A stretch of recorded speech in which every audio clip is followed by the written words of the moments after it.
Hello, my fellow authors. I take a break from all that booktube stuff to do authortube stuff. Steve Donoghue has come out with a video, PREPtober, which caught my interest, kind of as a good thing for me to hitch my wagon to. I find myself actually, we've come around to this time of year, the NaNoWriMo time of the year, which is National Novel Writing Month, which starts November the 1st and goes until the 30th, where you write a certain number of words a day, like 1,166 or 7 words a day, which will give you a 50,000 word manuscript of some sort at the end. And I've done this before. Never been particularly happy with the results. I've always kind of come up with mush at the end, to be honest. I'm one of those pantsers who most of the time I just kind of make it up as I go along, and I don't. As Steve says in his video, which I will leave a link down below, I'm not one of those ones that just sort of fall by the wayside.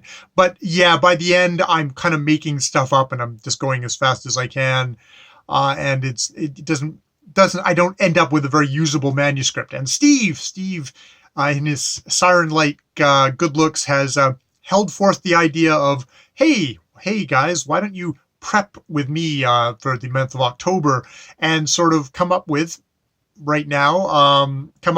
your working title, what kind of a story it is, and sort of the general shape of it, which is what he's asked us to post for this Monday. That said, I've decided, okay, I will do that this time. I will attempt prepping and plotting and kind of coming up with the general idea and holding off on actually kind of jumping to the starting point until we've maybe done a little bit of prep work in this month, and just sort of see how that goes. So yeah, okay, yeah, and talking about this in public seems really, I hate this, but it is a good, as Steve says, a good kind of accountability thing. So my story, my contemporary fantasy story, is called Underdeep.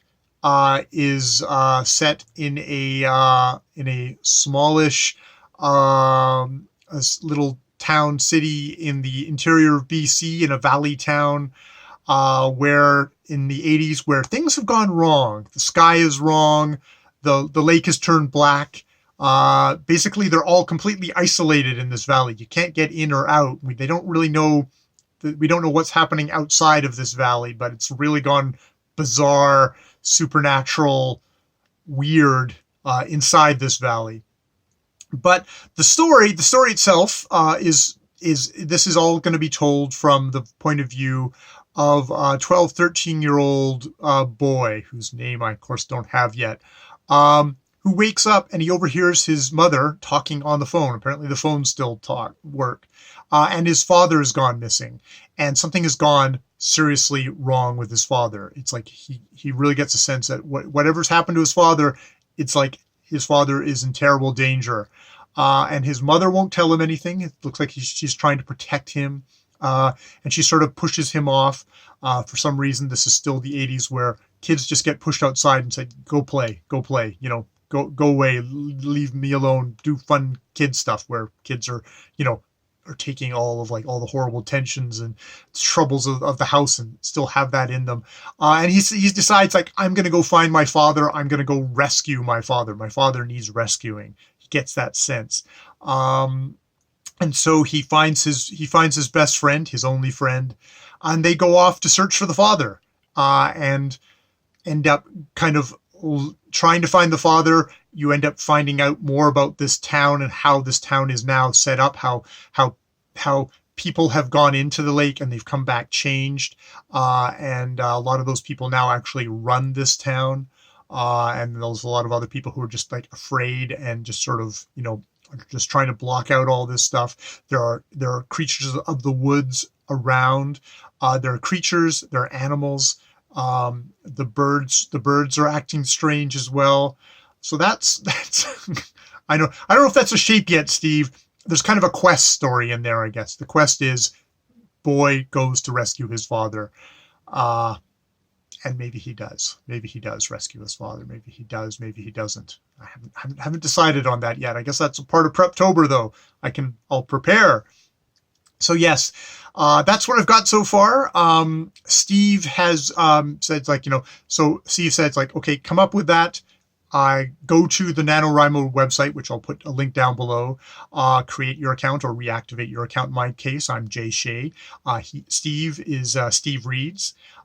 And then make an announcement video saying, hey, this is what I'm doing in October. And it's sort of an accountability thing. You're putting it on the line there. It gives you that little bit extra motivation of, I have this video out saying I was going to do this.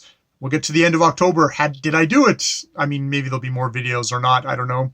Of like, preparing, getting everything prepared. And then we'll launch into November the 1st, where they'll be writing full speed. I've also been listening to Mur Lafferty at her podcast, I Should Be Writing, and her thoughts for this, her preparation for November is just the idea of starting to build up your word count, especially if you're someone like me who hasn't been doing much writing lately. Start off with a small word count on October the 1st, and just slowly kind of build it up through the month, so that by the end of the month, you're sort of gotten into that rhythm of writing somewhere around 1,666 words a day.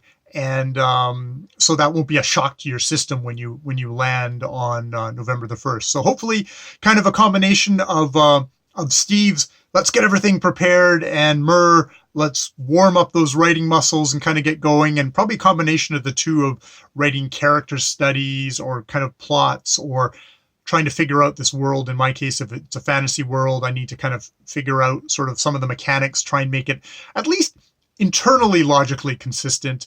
Even if I need to know where to kind of insert fantasy here to kind of make the system work, like why do the phones still work or stuff like that.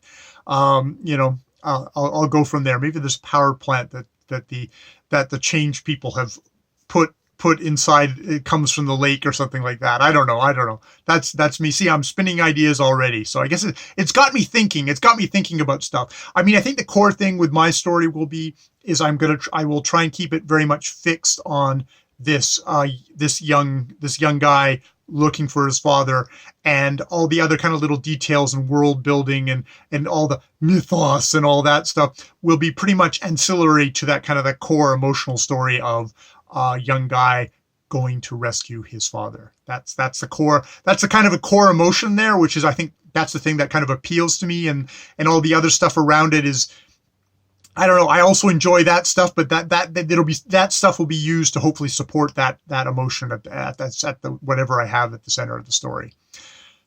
So I sound pretty excited and upbeat at the moment. We'll have to trace my levels as we go along in the process. But that's what I have now. More videos later.